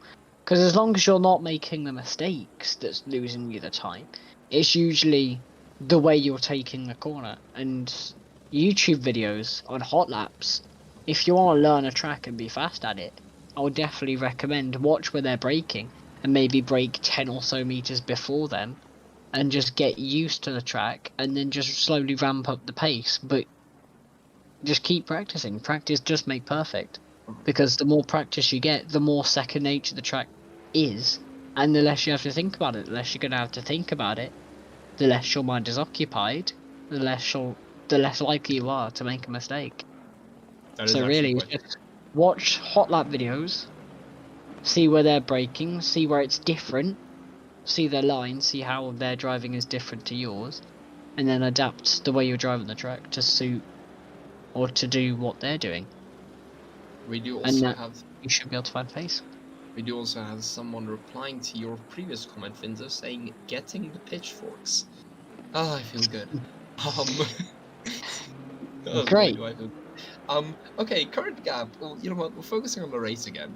Gap between Bittersley and Nigel now down to 1.8 seconds. That's nothing. That's honestly nothing. That's a lap Aston there. That is nothing, so Bittersley might need to start stepping on it extremely quickly if he wants any chance of keeping that. But the gap between Butchcheck and Nigel Wood now down by 2 seconds, Finzo. 2 seconds already. He could still get P2 here. The fight is definitely still on for P2, and I'm definitely rooting for Butchcheck, but Bittersley doesn't have the same safety gap as he had before, and I think he definitely needs to pick up the pace a bit before Wood gets in touching range of it, because I think now if he fails to pick up the pace, Wood would be in touching distance in a matter of laps, and we still have, well, it would be 15 minutes left of the race then, and that's 15 minutes you have to hold someone off who's 3/10 a lap faster than you, and that's something that's very difficult. It would be. I'm sorry, I had to make that pun. For those who don't get that pun, you might want to have a look at P2's surname. See, I like putting in those wordplays, pun intended. Pun. Oh wow. Okay, but yeah, as you said, I mean, Bittersley needs to step on it extremely quickly. Bittersley, they call me the Godzilla of puns. Pun intended. No, they don't. Okay, we'll have a look. I do want to have a look here at Oliver Kurtzen. Still at P7. Slowly but surely catching Daniel Barnett, looks like at least. but extremely slowly. Quite extremely slowly. Oliver, you need to get up to P6, man. You can do this. We trust in you. Having a look at a bit down on the grid, Magnus Dahlgren, our previous race leader, now in P15. Magnus, what happened? What happened? Finzo, if you could do me a favor, just send me a list of people we would like to interview. I would like to put Magnus on that list. If you can. I don't like shaming people for their mistakes. No, I know, but I want to ask him what happened, because I think we missed something. I think, maybe he had to repair something, so I would like to know from his side what happened. I'm just kind of to get an idea, We won't shame him, don't worry. I want to ask him. I want to ask him myself.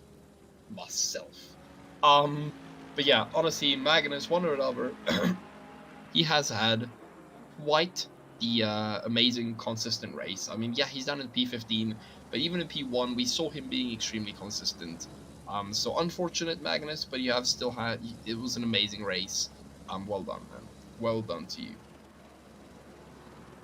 Mind you, we still got 16 minutes remaining. Yeah, I know, but I mean... They've just completed their 48th lap of this race. Yeah, okay, but Finzo, what's the chance? Also... Sorry to interrupt. But the time now in Laguna Seca is 8:17 PM. Around about now, it will start to get dark, and maybe within the next 5 minutes, 10 minutes, we may get some nice views. Who knows? I mean, the clouds won't allow for a good sunset, but we'll definitely have reduced light levels, and that might add as a different variable as track temperature does decrease. As a couple of minutes ago, it was 25 degrees, dropped by 1 degree to 24 degrees.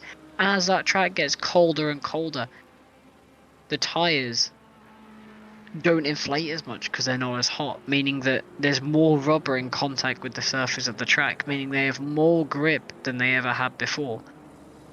So they have more grip to exploit. Wait, no, Finzo, sorry. Oliver Kurtzen, I think he may have spun, and now he's back down into P10. Oliver, no, down to 12. I'm not quite sure. Oliver, we were rooting for you, man. Oh, Oliver, you poor man. Poor man. Okay, he does get the move done on Madley there. Madley going off wide. Oliver, we were rooting for you. What a shame, man. Let's see if we can get a replay of Oliver's where he went off. Let's see if we can get anything.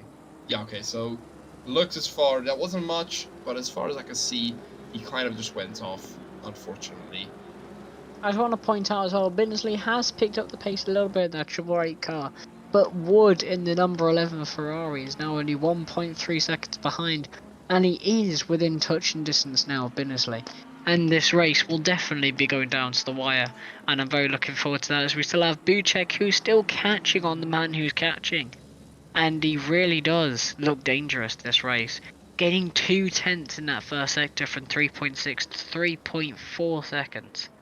This is going to be really interesting. My only thing is if Bittersley can keep Nigel off, and just Wood making a slight mistake there. He goes wide. He was, but into the gravel. Bittersley off. Bittersley is off into the gravel. Bittersley comes back on the track. Wood takes first place. No. Bittersley is off. I didn't even see that. No. Coming into the corkscrew now. The lineup is Wood, Bittersley, Buchek, Rigel, Godzilla, Barnett, Eugenie, AI, Simcox, and Madley round up the top 10. That is, oh my word, that's scary, and it's such a small mistake. And Bittersley just hands away P1 as if it wasn't his to begin with. Oh my word, that was bad. Ignacy now on his tail as well. I honestly do think Bittersley's just let Ignacy go and let Ignacy catch Nigel for that P1 so they can get a P1, P3, then he finished, but that's just my personal opinion. Damn. Poor Bittersley, man. Look at the amount of pressure Ignacy is putting on him. Finzo, that's amazing. I mean, now we're really you're starting to see Ignacy's pace come alive. I mean, getting to this top 3, Ignacy has decided, screw it, this is my race. And I mean, Ignacy can very well. He's about relative. He's 2.3 seconds currently ahead, or sorry, behind Nigel. So Ignacy could still win this for the Bentley family. He could, but he definitely have to pick up the pace. Bear in mind the gap is still 1.4 seconds. Update on the weather. In around about 10 minutes, the rain will be getting it will ease up. And it says in 30 minutes in the top right, but likely before then we'll have light rain. Also meaning there's less water on the track as the cars do create the dry line, or a drier line. Meaning that they'll be extracting more pace from the car. Meaning that different speeds, different changing conditions may mean different drivers come out on top. And this really could still shake up the end of the race, and I think Bittersley definitely still has a chance, so he can definitely capitalise on the new conditions later on in the race. Bittersley needs to get his foot down, Finzo. He needs to get his foot down. Finzo, I'm going to the comments, to the chat again. Martin saying thank you very much. Martin has said thank you. He says I can do 44s at race pace constantly, but the front is just a bit quicker. I think I get what he's saying. Everyone offering to help. Bro, I love this community, man. Once again, I'm gonna throw a small ad in here. For those who don't know, RWB is. Oh, I don't want to get the. Oh, I always get it wrong. I don't want to get it wrong. But basically, wait. Okay, wait. I'm gonna read it off. I'm gonna read it off the intro here, so I don't get it wrong. Give me a second. RWB is Racers Without Borders International. Quite literally, we don't care where you're from, what you are. You can join us. We do absolutely love seeing you all here.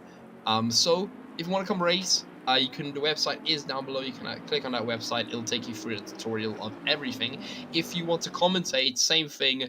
And then when you're in the Discord, say, hey, I want to commentate. What is off in the same corner that Bittersley made the mistake? Bittersley taking the lead of the race again and giving Buzzcheck the chance to go within 1 second of Wood, and he may be challenging them now. This is Buzzcheck is right behind Wood. He may even make a move at the inside into this corner, but he doesn't manage to get it done. However, he does get a good run, and maybe, just maybe, we might see a move by the end of the lap or into turn 1 here. This is looking a very, very interesting way to round out the last 10 minutes of the race. Okay, to begin the last 10 minutes. I'll finish off the ad really quickly because this is getting intense. So everyone, what I wanted to say is join the website or click on the website, have a look around. If you have any questions, just post it anywhere you see. Drop a subscribe, drop a like, and thank you all for being here. Finzo and I have had an amazing amount of fun throughout this race commentating.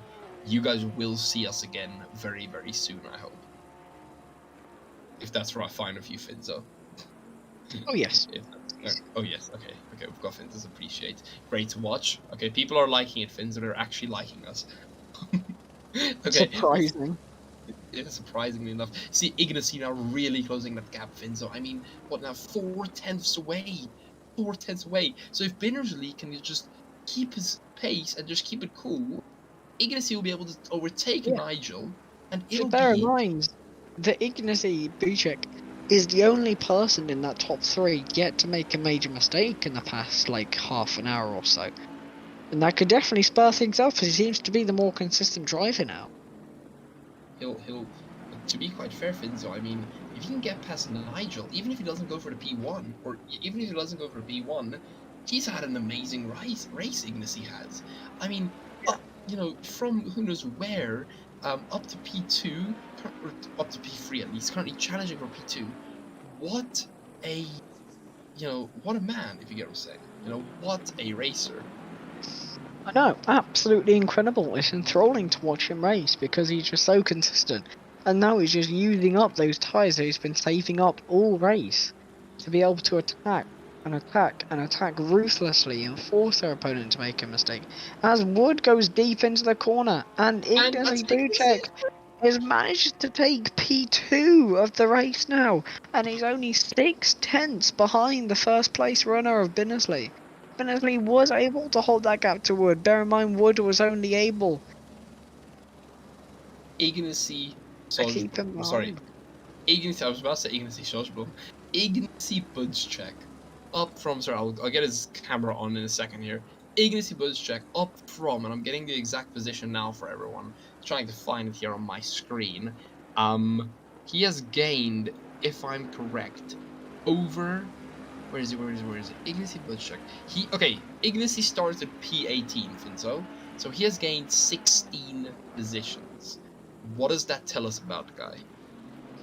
He's just being very consistent, and this is what I was talking about earlier on in the race, where you just want to lose as little time as possible so you can just gain the time back, because you don't have to push behind people further back. Because they're slowing you, there's no need to. You can save those tyres and just lose as little time as possible, meaning that now he's right behind the leader and he's got better tyres. Bittersley's been able to take care of his tyres. But honestly, I think Buchek has looked after his tyres a lot better, and that is ultimately was giving the pace advantage right now.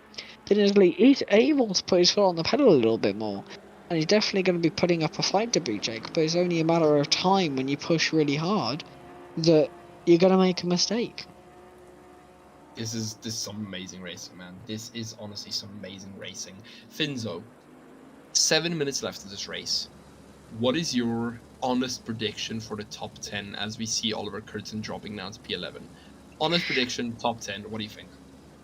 I think something will happen, and honestly, is definitely between Buchek and Bittersley. No offense, or nothing against the drivers, but I think Bittersley may be able to pull us out the bag still. I think he'll put up a very good race, and bear in mind, Buchek only has 6 minutes and a half left to overtake this guy. That's only 3 or 4 more laps, and that really isn't that much time. And I think Bittersley may be able to defend. Bear in mind, Buchek's been really fast through his last sector, and he's just looking for those opportunities, but Bittersley has just be able to cover them off, and he's been taking the right lines. So I honestly think Bittersley may be able to put this in the bag, but we'll have to wait and see into turn 1, because Buchek is very close, and that slipstream is going to be so strong if he gets a good exit. Bittersley does get a better initial exit, but that just means that Buchek is going to get a better run, because he's going to have more closure speed, because he has more time to gain behind the slipstream, but just not long enough into turn 1. Braking just after the foreboard, getting nice and tight in, optimising the exit, letting the car rotate on the mid-corner and just getting on that power as quick as you can. Sitting right behind the bumper. Finzo. P3 has disappeared. Rigel now in P3. What? What? Wait, who was in P3? Sorry, I did just. It was the. Oh, Nigel. nah, Nigel I never knew that. I never knew that. Nigel P10 now. Has Nigel? Did he? Yeah, Nigel. Nigel Wood. Nigel Wood, and I lie you not, has boxed. I am not. Nigel. Not quite sure what that is. He was P3. I don't. Yeah. Finzo, do you have any idea why you would box? The only reason I can think is that maybe his tyres were getting too worn, or the fact that he may not have enough fuel to finish the race. Maybe underfueled the car, and that's the reason why he was maybe faster in the second part of the race, as we only have 4 minutes and 20 seconds remaining of this race. 4:20. It's a very nice number for a very nice move. Ignacy ran the outside, doesn't quite make it done. Or doesn't quite make it done, wow. Doesn't quite make it work, even. Doesn't quite make it done, I love that. Yeah, yeah, Nigel, so we're getting a few Nigel out of fields. Nigel was P3. Oh my word, the poor guy. Finzo, I mean, come on, you have to feel a bit of empathy for the guy. He was so high up, he would have gotten P3. And You gotta think, maybe underfueling the car was the reason why he was so fast. Could be. It could have well been that. Could have been that. But yeah, Rigel now, I mean, he has to be extremely happy. You know, he's just gotten the free P3. We do see Godzilla on his butt. Could Godzilla maybe get him, Finzo? And, you know, could Godzilla maybe fight for that P3? With Godzilla's aggressiveness, if he still managed to keep his tyres in check, he could definitely still be at risk for definite. Let's see what Godzilla does. Come on, Godzilla, we trust you. We trust in you. Best lap time in the session, Finzo. I don't know if you can have a look at it on Pitwall Live. It should be there somewhere. But I'll try and find it myself. I think the best we can find currently is a 1:29.652 from Daniel Barnett. I think. That's the fastest I can find. Finzo, tell me if you can find a faster. Actually, no, sorry. Peter Peck, actually. Peter, your wordplay buddy. No, wait, I'm wrong again. Sorry. Our fastest lap of the day goes to a guy that just spun out. Poor Miko. That must have been a bad time for us to go to him. Miko Sky setting Sorry, the Jay, I fast. just want to point out that it's a yellow flag. Actually, wait, Yes. never mind. It was a yellow flag in the first sector. But we only have 2 minutes and 15 seconds left this race, which really means that Buchek only has 2 more laps to make this move done. And he's right on the rear bumper of Bittersley, and this is going to be a very, very enthralling We are gonna have a very look. enthralling battle for the last lap of the race. We're gonna have a look at that in a second, but our current lap leader, as far as I can see, is Miko Sky of 1:29.274. Yet he's in P20. Miko, are you okay, my man? I'm not gonna ask. Unfortunately, I do not have popcorn, so as a substitute, I'm going to be eating some Kellogg's Kellogg's Nutri-Grain baked raisin. I might be getting myself an energy bar here somewhere. Finzo, It's like a flapjack fruitcake thing. Let's try it. flapjack fruitcake. Can you send me a photo? Can you send me a picture so I can just have a look at it, please? But yeah, currently we do have a few people lined up and that we are gonna be questioning. So be ready for that. Charger, if you could just go down to VC real quick and just tell them we're planning on questioning them, I would appreciate. If you could, please. I know it's a minute left, so just make sure they don't leave.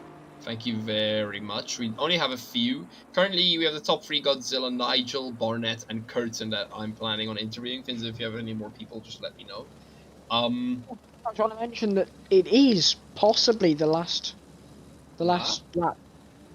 It's either this or the next lap. It could be the last one. We'll treat it as the last lap though. Buchek still behind. Coming up the hill out of turn 6. Can Bittersley possibly bring this home? He's had such an amazing race. He's made mistakes. Ignacy has had, I would argue, even a better race.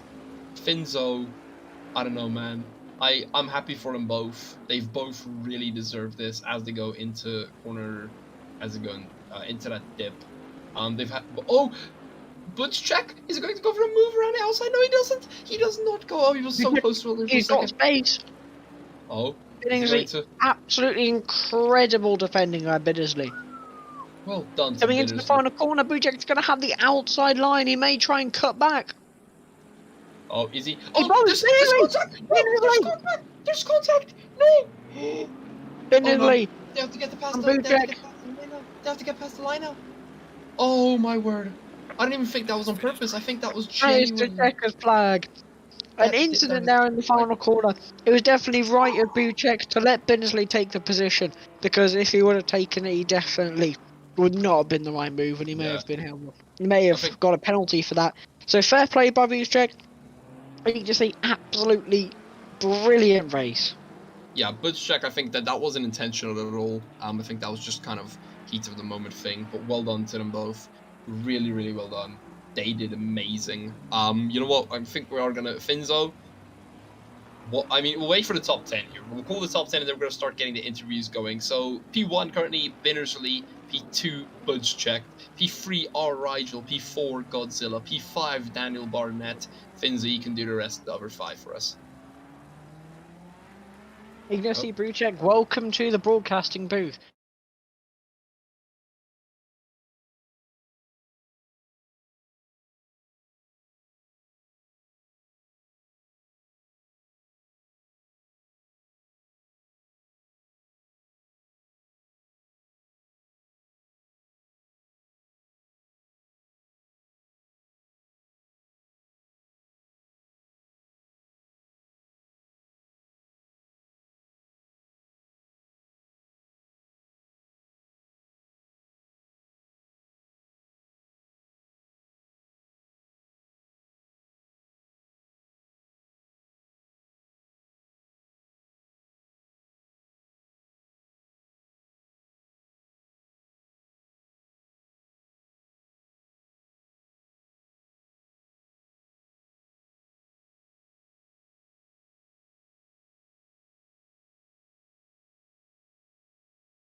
that final bit of contact. I don't want to even say you want to walk us through it, but like, was that just kind of a heat in the moment thing? You were both trying to get past that line. Well, I was just trying to get the run on Rick. I was trying to do the switcheroo, and we kind of like made contact in the middle of the corner. Yeah, but I gave the position back, as in I tried to straighten him. I don't think he got that because he accelerated, but in the end we came home P1 and P2 like we should have, so no harm done. Well, I had to go for it. I tried everything I could, so I don't think you I think you can see that wasn't really intentional. I was just trying to get to switch my line. I mean, that's what Finzo and I were saying, that wasn't intentional at all. You know, you were that was generally just a heat of the moment thing. But you're gonna see you gained 16 positions, and I heard you say, you know, a lot of overtakes, but mentally, you gaining 16 positions, what did that like take of you mentally? You know, what was kind of your mindset? Were you just kind of like in a constant mindset of I need to overtake, or were you kind of just laying back and letting everyone, you know, kind of get out of your way? Well, at first I was trying to get through as fast as I could, but I soon realized it's not the way. It was like I got through 3 people, and then I made contact with the 4th one and lost 4 positions again. So it kept going on like that for the first 20 minutes. But then I just learned to be patient. I was forcing people off lines. I was pretending to be dive bombing. They were braking late, getting off line. I was also making all the use I could out of the acceleration of the car. A lot of people were probably running a lot higher TC than they should have, and a lot of cars were bogging down, getting out of the corners. I mean, that's honestly the TC and the ABS was something we were also, you know, really talking about, especially at the beginning. But yeah, honestly, Ignacy, I want to say amazing race. That was something else. Really, really, really well done. Congratulations on P2. Really, congrats on P2. Everyone in the VC, we are going to interview everyone. Finzo, if you're fine with it, I think we should start with our race winner, Rick Bittersley. Rick Bittersley, yeah. It's a similar question for you. You controlled the race. You were really high up the grid, and you managed to control the race from early on. You remained high up, and near the end of the race, you managed to keep first place. You want to walk us through with your strategy and how the race went for you? Oh, is Rick here? Oh no, come on, Rick, hello? I don't think he talks. Oh no, does Rick not talk? Okay, well. I don't think He does. He's probably paralysed with the shock of a win. I think it's been a little while coming for Rick. So. You know what, Rick? We're gonna give Rick 2 minutes. Rick, you can gather your breath if someone wants to send him a message asking if he's still alive. We'll go to our P3 here, Rigel, Mr. Rigel. Rigel, now listen, I'm not gonna say you're lucky, but we saw that final pit for some reason. I think it was who was it? Nigel Wood that pitted. Yeah. I'm not quite sure. Where is Wood? Can we talk to him?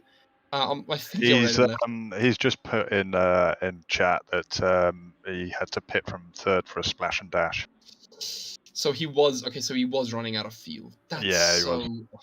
That's honestly. I can only imagine that because it was a last-minute wet race. I don't think many people had practiced for the wet and consequently hadn't worked out their fuel load. So I imagine he probably took a bit of a gamble on the fuel load and just underestimated slightly. But I mean, to be quite fair, one or the other, right? I mean, yes, you know, him pitting caused you to gain P3. But I mean, one or the other, you and Godzilla were kind of, you know, together working your way through the grid. I mean, you know, we saw you two, Finzo, I think you saw this as well, but, you know, you two made your way up from you know, relatively down low. I'm not gonna say a bottom, but, like, relatively down low. You two kind of made it through together. Were you guys, you know, in that state of let's push the whole time? What was... what was your mind? What was the mindset? Well, no, I know Godzilla's quite good in the rain, and I think early on he got past me, and I thought, well, I'm not going to hold him out. I needed to get the tyres up to pressure and just find my pace because I knew I wouldn't be amazingly quick. And he sort of gradually edged away, so I don't think there was any kind of sort of, you know, let's work through it together kind of thing. I think we just both found our natural pace. I just want to get away from that BM. But I could literally see the steam coming out of the sides of the car as he was chasing me in the final sections. To be quite fair, I do have to say I would if I was Godzilla, I wouldn't be running towards the BM. I'd be running away. I'm gonna be honest. That thing is ugly as hell, man. That's my personal opinion. That's just my personal opinion. You might say it's ugly, but it drives all right in the bleeding rain. It drives all right. Finzo, do you have any questions for Rigel? You pretty much said everything I was thinking, to be honest with you. Oh, including the BMW ugly part. Okay, good to know. Yeah, including that bit. Well, at least you're not directing at that, mate. That's something, I suppose. But yeah, unlucky Godzilla. It just came down to your spin at the hairpin. Yeah, I know, It man. cost Good, you it was a good everything. race. It was a good race. Like I did enjoy. There was a bit of steam, but it's just the straight line speed of that BM, man. If I can't get you in a corner, that BM just goes. Yeah, it won't Yeah. rotate around the sharp corners, but it picks it up again on the acceleration. Just a quick note as far as Ignacy goes. I could see he caught me up. He got past Dan Barnett, I think, behind me, and I could see him gaining hand over fist. I actually saw his accident in my mirror at the Oh, start. did you? Okay. Yeah. So I thought, well, I knew he was going to have pace on me, so I didn't bother fighting him for it because I know he was a quick lad. So. I mean, to be quite fair, and that's where I kind of want to start it. To start asking. So thank you very much, Rigel. I do appreciate. That's on that point. I want to kind of take it over to Godzilla. Godzilla, I'm gonna be honest. Most of us had high expectations, right? Most of us. I mean, you and I talked before the race. That's it. Make him feel better. No. Most of us, had high expectations for you. So did I.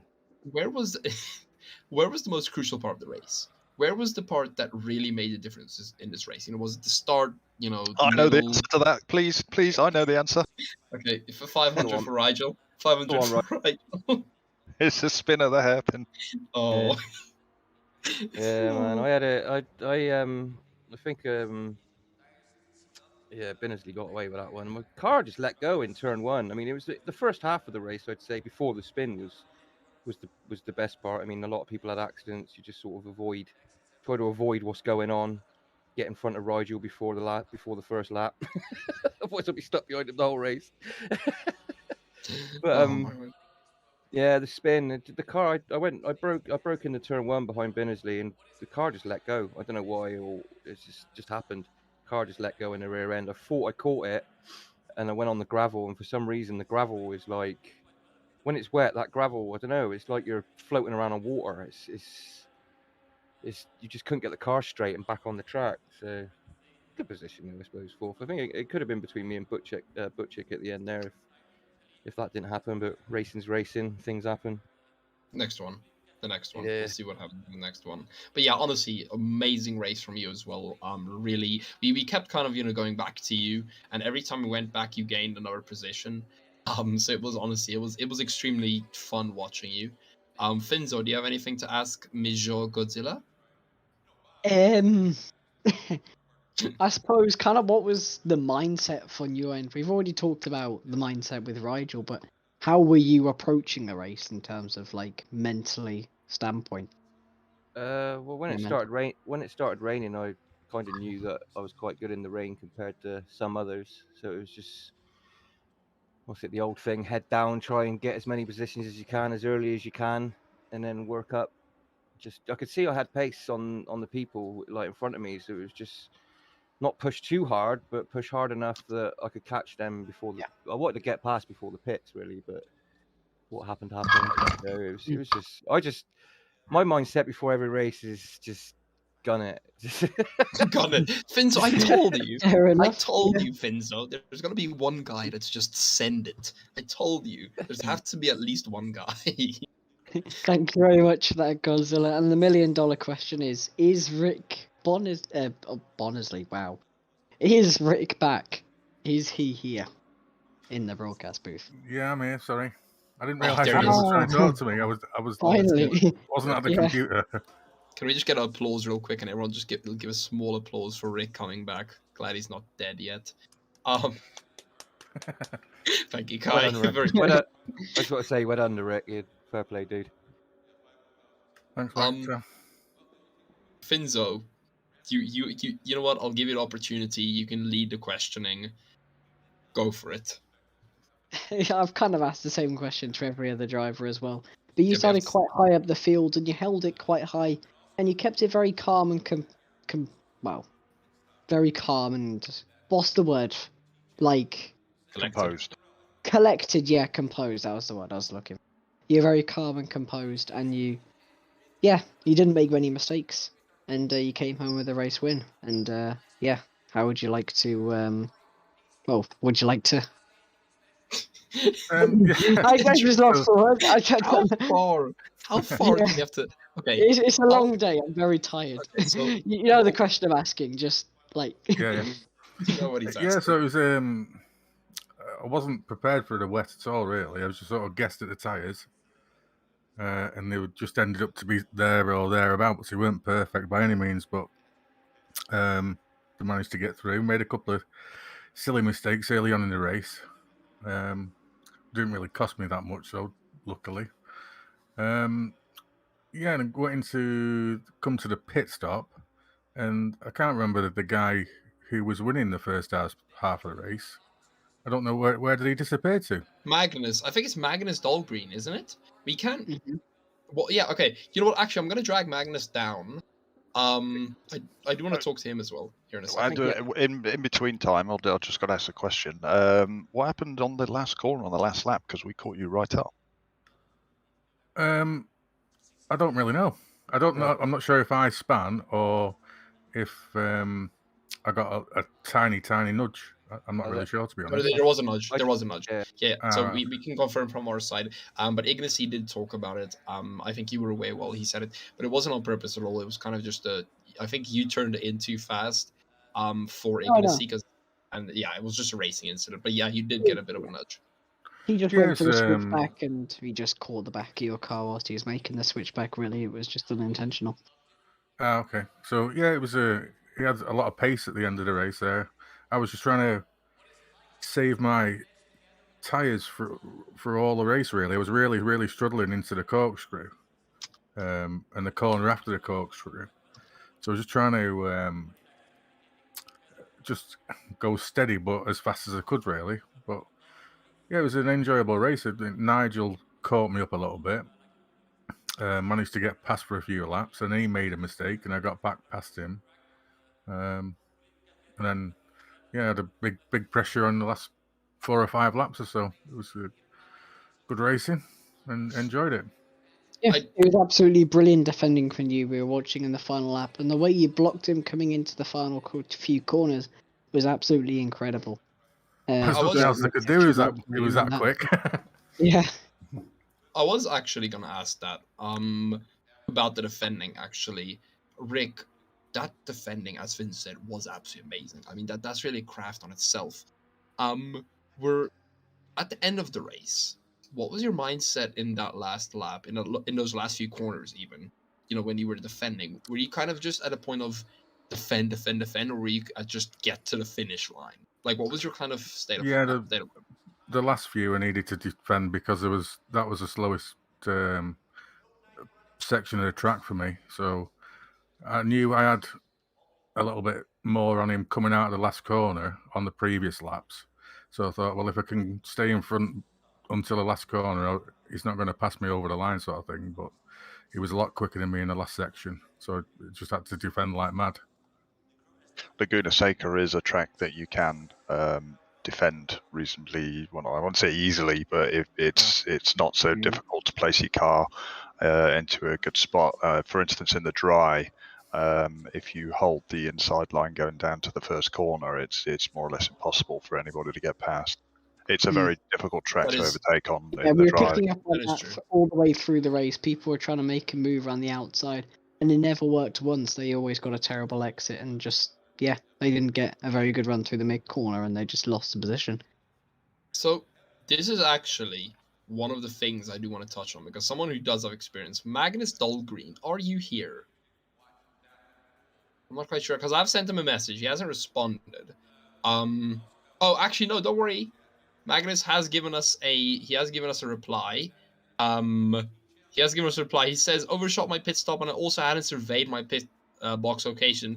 Got a bit surprised. Yeah, at least a top 10 would have been nice. Anyways, I'm pleased as I think hopefully I managed to lead a bit more than half than 50% of the race. So honestly, I do want to say Magnus, extremely well racing for you. As he said, just over for those who don't know, Magnus led the 50, I think the first 50% of the race, something like that. Yeah, you did, yeah. Well done to you, though, Magnus. As he said, just overshot his pit stop. I think the pit stop was a crucial phase. Rick, I was meaning to ask you and Ignacy about that, especially Ignacy, because I really even want to know what happened there. But in general, I'll just direct it to all of you, and you guys can just answer as you go. We'll make this one of our last questions. Finzi, you can ask the last one after this. But just a general question to all of you: when that pit stop phase entered, what was your kind of like, what were you guys thinking going into that pit stop? What was like the kind of, what were you guys thinking? Don't fuck it up. I was just going to try and do the opposite of what Magnus was going to do. So he stayed out and I went in. But unfortunately, I only just joined the server before the race started, and I got the very first pit stop, the pit box, should I say? Sorry. So I screwed it up going into my pit box because it was too tight to go around the corner and get into the pit box. So I thought he might have done me on coming out of the pit. So I was expecting to be carrying on battling after the pit stop, but then he just didn't appear. So I was a little bit lucky there, really.